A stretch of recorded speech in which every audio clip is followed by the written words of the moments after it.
राजा जी सवार करे दर्द के न घर करे। अरे हटो ना, अरे सुन सांस बनी दिल में उतर जाती पूरा इनके पता जस पसर जाती तनु ताक दे तो छूट तो मर जाती।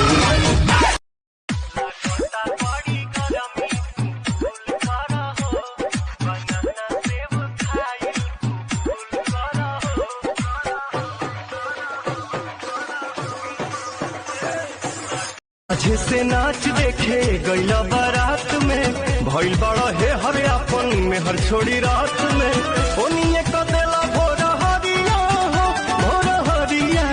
हो कदोनी देख के तू चाहा है तुझको चाहूंगा हरदम मर के भी दिल से ये रात भर जागल पानी पागल उनकर पायल कर गए। अखियाँ से मुड़ी अखियाँ मिला के दिल में मुझे खोद बना के नजर से घायल कर गए छोड़ी हो हमारा प्यार के बदला में बोला का दिल बारू तू जब दिल बारू तू दादा का दिल बारू तू। पागल बनाई बेकार पतर की पागल बनाई बेकार तोरा देह में चुमुक लागल छुआ के पागल बनाई बेकार।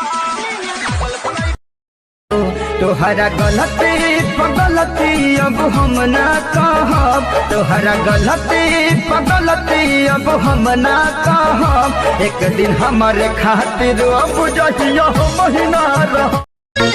पायल भुलाइल बाकी झुमकाए रानी बोलत ना बाड़ू का बा परेशानी। अरे बोला का बात बा पायल भुलाइल मोरे से लटकल बलोला हो लटकल बलोला। हाँ तो सुनी ना